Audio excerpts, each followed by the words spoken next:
All right, guys, we're going to start with Coach Locksley's opening remarks. After he is done, we'll have two of our current football players come up here. And then Fall Sport Media Day will be on the second floor. And at 1:15, Malik will be back up here at the podium. All right? We're going to start with opening remarks from Coach. Sure. Thanks, as always, for coming out. And speaking of fall sports, big congrats to our fall sports. I know they're having their fall presser downstairs. And as always, as we are one big Terp family, wish all of them the best. I know a bunch of them have gotten started already, but definitely wish all of my counterparts here in the athletic department the best moving forward. In regards to Saturday, obviously we had to turn the page really, really quickly. We practiced probably a little over 16 hours later. We were in the Jones Hill House indoor facility for a Sunday night practice. As norm, when you play on a Friday, everything gets shifted up a day. So this to me is Tuesday, I guess, or Wednesday. This is my Wednesday's practice that we have coming up today. Our players got back in after FAU, focused on getting better and improving that we always talk about. I've already seen some of the improvements, the energy and effort we've had the last couple of days. Being a short week has been really, really good. When you talk about NIU, it's a program that, I know their head coach really well, Thomas Hammock, has been coach of the year, I think, a couple of years ago. Big upsets, I think, over Notre Dame a couple of years ago. So this is a program that's accustomed to playing these types of games where most people outside the program don't think they have a chance. But I can tell you, when you watch them on tape, which I've done the last 3 days, really well-coached team.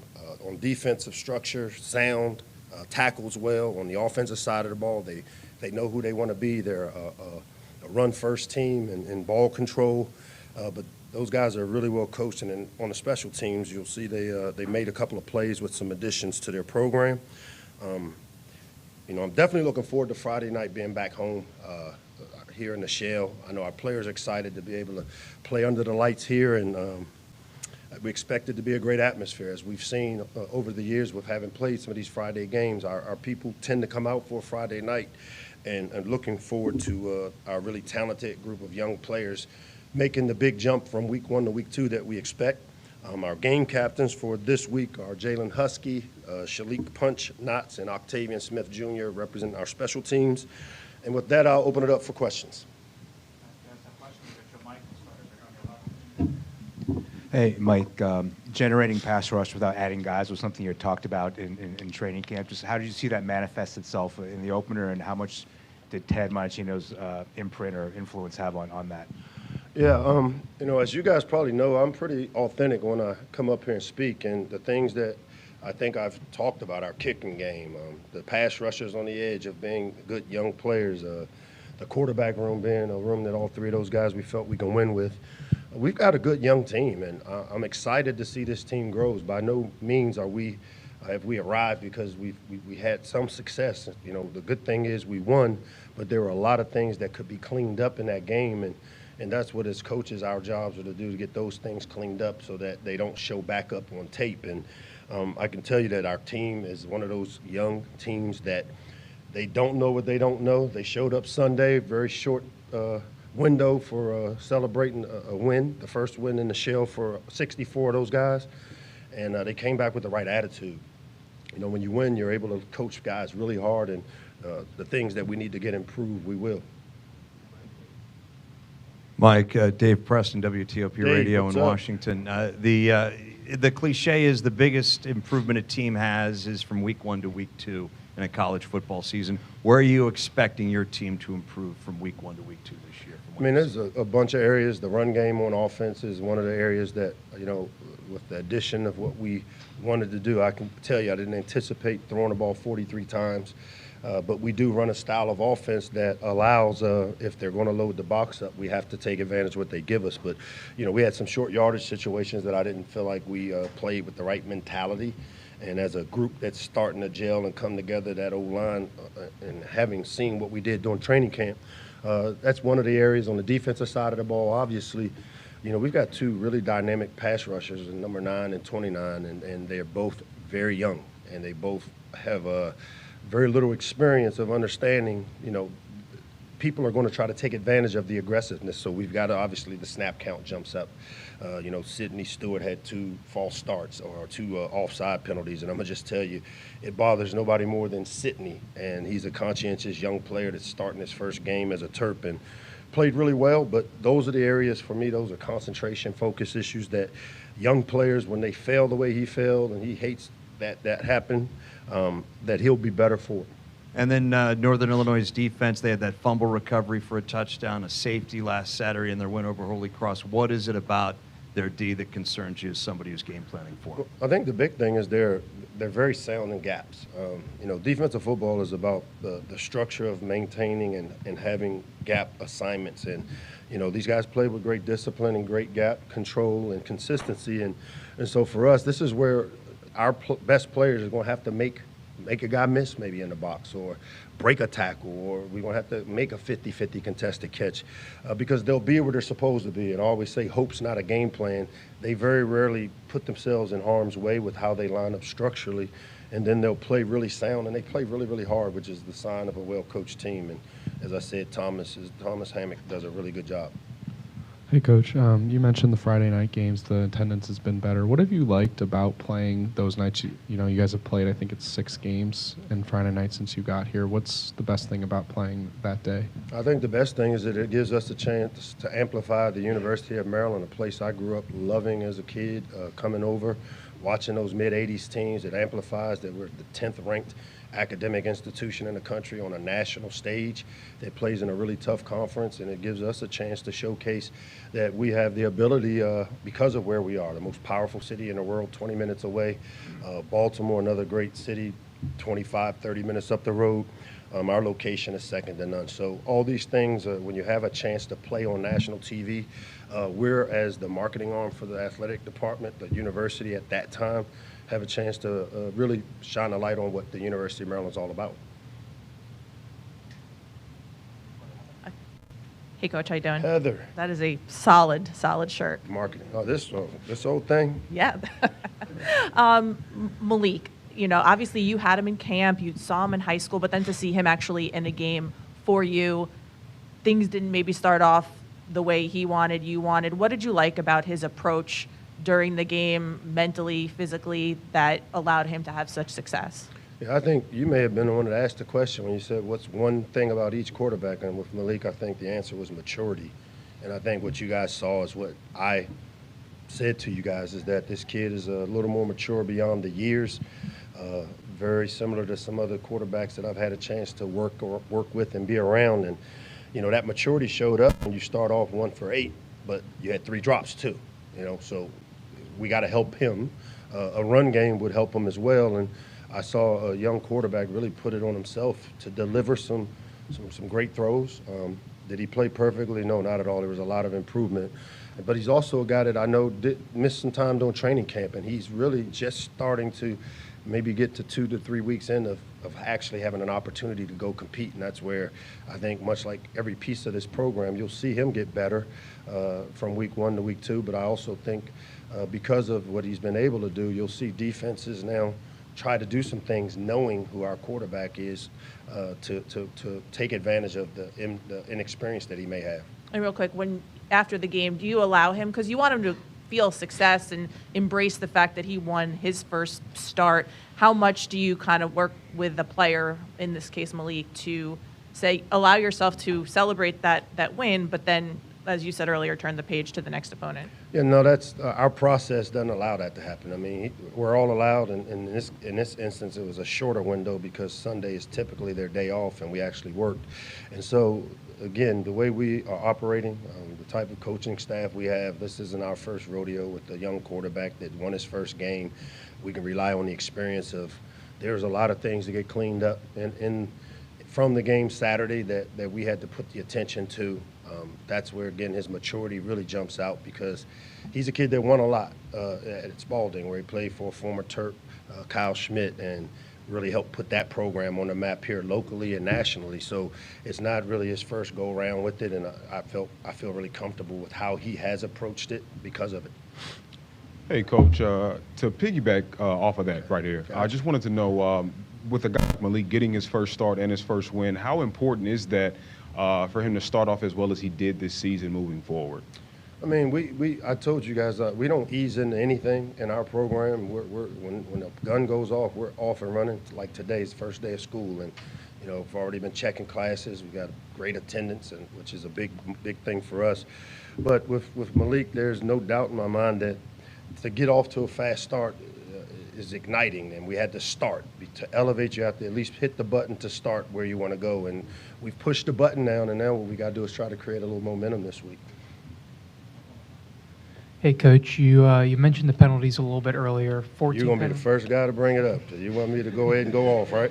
No, I'm just kidding, Mike. Just kidding. 14 penalties for 100 yards. Kind of what do you attribute some of those struggles to? And then especially in a short week, how are you kind of cleaning that up for the next game? Well, let me turn it to the positive side because we had 8 in the first quarter. So that means we improved as the game went along. And that's kind of what I expect when you have a team of guys that haven't played their first that are playing in their first game, at least here in the shell. And the pre-snap ones are the ones that kind of, as a coach, gets under my skin because those are focus issues. I always use this word discipline, but guys, let's not misconstrue it. It's a focus issue because when you say discipline, there's very few parts of my program that players aren't disciplined. And you look at how we dress. We don't come out with T-shirts hanging out of our jerseys. We don't have a bunch of guys with different color socks and stuff on. So I'm going to stop using discipline, and it's a focus issue. Typically, when you deal with 18 to 22-year-old males with a lot of testosterone, focus is a hard thing to coach, but we've gone about getting it corrected this week. And as I've said before, it's a lot like raising kids. And if I were to follow you guys around as parents with a camera and check and see how many times your kid missed homework or didn't get to bed on time or didn't get the car back, I wouldn't think you don't have discipline. So let's get to the end of the season, add it up, and see how we play. But I'm not going to make a big deal out of it, but we will get it corrected. And then your kicker, Sean went 3 for 3 on field goals, hit all his extra points. What did you like from him so far? Didn't I tell you about our kicker? I think in a couple of these press conferences I said that probably the best portal guy we got was this kicker. And to go in and kick a 49-yarder with the wind in his face, and he's one of those guys confidence-wise that there's not a kick he doesn't think he can make, and it really helps as a play caller to know that once you cross the plus 35 that you'll have a chance to come away with points. And Sean's got a strong leg. I wish he could kick off for us. I mean, that's the one area that we do have to, from a kicking game standpoint, we got to get the ball down in the end zone and not have those drive starts the way they were on Saturday. Hey, Mike. I noticed Michael Harris only played 5 snaps. What's your name, Matt? Matt, yeah. Hey, Matt. Michael Harris only played 5 snaps. He didn't get the start, which was a bit surprising considering his role last season. Do you have an update on him? Was there anything going on? Is that surprising to you, or because it wasn't surprising to us? He was third. He was third on the team in off-ball snaps last season. But that was surprising to you, but not to us. So we have things and standards, and Michael understands them. He really did a good job on special teams. I don't know if you track those reps, but was one of our better special teams players on Saturday. As he continues to improve, you'll continue to see Mike play more because he is a talented player that we expect to create value for our program this year. Hey, Mike. G. Wanted to kind of piggyback on the special teams aspect. It seemed like that early in the game when, a couple 3-and-out drives, that was able to keep you guys afloat there. Bryce had some big punts in the game, and Sean's field goals were able to keep that from spiraling into a deficit. Something that you're happy with coming out of the assessment? That's complementary football. That's what all 3 phases, jobs are to be complementary. And, they're going to be 3-and-outs. That happens. And one of the best quotes I've ever heard was every drive should end with a kick. And they did because we had 0 turnovers, which not one person has said. You guys talk about these penalties, but we got out with a freshman quarterback with no turnovers, and we created 6, and that's a really big deal. But having special teams guys, they get 1 shot, 1 kill, and Bryce has been as good as any punter in the country. I'm surprised he wasn't on the Ray Guy early watch list, which I'm putting it out there now. He's a guy that should be based on what he's been able to do, and then the addition of Sean, and then don't leave out Ethan Goff, who really has been consistent, and when you don't hear the long snapper's name, that's a big deal. Mike, talking about Daniel Wingate in the mold of E.J. Henderson, obviously very high praise. What are the heights he can reach? Like, how far can he take it? How good can he be?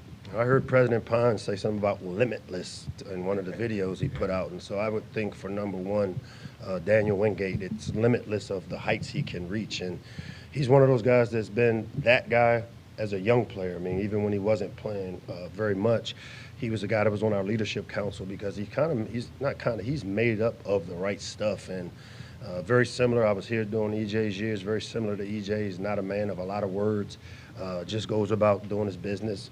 The players in that locker room really respect him, and with some of the subtractions of guys that have left this program, it's allowed him to become the leader. He became kind of the face. We took him to Vegas with us, and I really like the way he's trending. Hey, Coach. Harrison Rich. Over here. Oh, Inside Maryland what's Sports. up, Harrison? How What's you up? doing, man? Good. You've talked about Sydney's leadership and maturity coming as a true freshman. I'm curious, how have you seen that maybe rub off on other guys in the locker room when they see a freshman like that so motivated to do well? Yeah, this freshman group is different, and they come in with a lot of leadership qualities because a lot of these guys were guys that could have went anywhere in the country, and very few in this generation of kids, very few players like a Sydney, like a Malik, that have maybe the ability to go to some places that you guys would deem better places per se. When they come here and decide to come here, it shows that they got great leadership because they don't follow. Because the normal great recruit's going to go to the top 10 team, not a team that won 4 games a year ago. And so when you look at these guys and the decisions they made, I think they started showing early the type of character they had by just making a decision to come here and help us get this program back to where we all wanted to be. Mike, do you have what's the status of Jalen Gilchrist and Justin Martin? Yeah, they both are out this week. We have some more medical things to do here the next couple of days to be able to determine. We'll know a lot more. I think Saturday Friday night we'll put out our report, but we haven't had all the conclusive evidence yet to know what. But I do know they're out for this game coming up Friday. With Jalen's injury specifically, how much does that affect what you would do with the offensive line? Because it looked like he was in there. He's a good player, a young player that really was playing well in that game. We forced him in there, I think, the 3rd series of the game. Our goal was to play him because, much like some of these other guys we talked about the success they had, he was having some quiet success, rotating in as a guy that added tremendous depth. How does it affect us? It affects us, a little bit in that we lose an offensive lineman, which we were already thin at that position group, coming into it with the loss of Mike McMonagle for the year and his ACL. But you know what? This opportunity, this unfortunate opportunity also gives an opportunity to guys like Davon Watkins and Rob Sock and some of those younger players to have opportunities now to develop, and we'll get those guys ready to play. Hey, Coach. Jay Cotter of the Diamondback. Hey, man. Hey. Dante Joyner, Jamari Glasker, just 16 combined receiving yards against them. Just what did you see from them? Yeah, again, we talked about a position group a year ago that was tough. We added those 2 guys from the portal, and both those guys have played really well early for us. And the good thing is that we kind of saw that in practice, and that those guys really did a great job all camp and in the spring, contesting the balls in the air and coming up with their hands on balls. And Dante, I call him the little reservation dog. He doesn't try to look pretty in his uniform. He just loves playing football, and you can tell with the energy and passion he plays with. Jamari's more of a thinker, the quiet guy, the guy that's the silent kind of killer, and I really like his mental makeup of how he plays the position. And the guy you didn't mention was Kerman in the nickel slot. Did a tremendous job for us, a couple of 4th down tackles, which are like turnovers, and that was a big step for us in the right direction with this secondary, especially with how many new bodies we have over there. And they're coming along well. Great job by Coach Ted and Azar getting those guys ready to play. Oh, I'm sorry. Kevin Humes, number 4. Coach, up here, Ryan Martin, you're at the cameras with WMEC Sports. What's up, Ryan? Not much. You talked about developing the run game around Malik, and with the first year under Pep, just what were your first game thoughts on how Nolan, DeJuan, the younger guys in the running game, put in that first game work? I mean, if there was a position or an area, the run game, because of what I saw us doing during camp, because I know of Pep's philosophy as a coordinator and how important the run game is to all of us, it was below par for me. It was an area where there were some yardage left on the field. We had a coming out situation where if we just bang the ball out of the backside A-gap, it's a huge, huge gain for us. And so Good thing is these are all things now that we have them on tape against an opponent as opposed to just the everyday grind of practice film. I think you'll see us get better at that position group because they're talented. Between DeJuan and Nolan, both guys have triple threats, can run, block, and catch.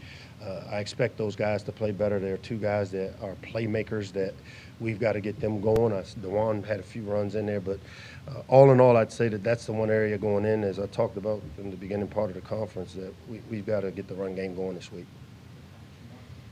Hey, Coach. We've talked a lot about the newcomers to this Maryland program, but who were some of the returning players that you felt most impressed you during that game or took a step up from last season? Yep, Lou Ball, 66. He had a holding call that I won't even get into right now, but Lou Ball has played really, really well. Octavian Smith Jr. maybe not had the production, but if you watch the way Ock's effort in the run game was where you wanted it to be. 22, Husky. Again, another guy that returning, kind of quarterbacked us back there on the defensive side, got guys lined up the right way. Dylan Fontes is another one up front.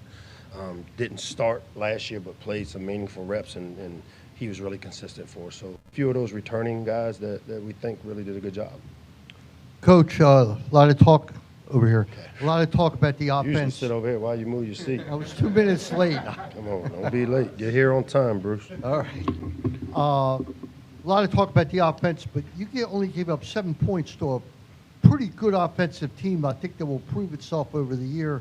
And I'm curious, your defensive coach, coming from the pros and everything, with experience with the Ravens, how much of an impact has he had on the defense? And because defense looked great on Saturday. Yeah, we have some talented players on defense, and Ted has done a tremendous job of, and your job as a coach is to put your players in the best position to have success. And I think Ted has done that with what we do on defense. You know, structurally we're doing some things a little bit different to where we're contesting balls on the outside, meaning pressing a little bit more, playing a little more man coverage, keeping the middle part of the field closed up. And you know, Ted really does a really good job where you really see his impact is on the third down stuff. You know, in the NFL, that third down package is a big deal, and we've got some multi-skilled players like Trey Reddick, who can be a down rusher, can be a second-level spin guy, and Ted is using all those pieces and putting them in the right place so far. And I've been excited with what I've seen out of our defense, and not just in this game, but you know, you guys don't get to see the practices, and from the spring till now, having to put this many new players together and getting them to play under, you know, in alignment. Kudos to all of our coaches for what they've been able to get done in one game, and now let's make the improvements we need to make going into week 2. Thanks, guys.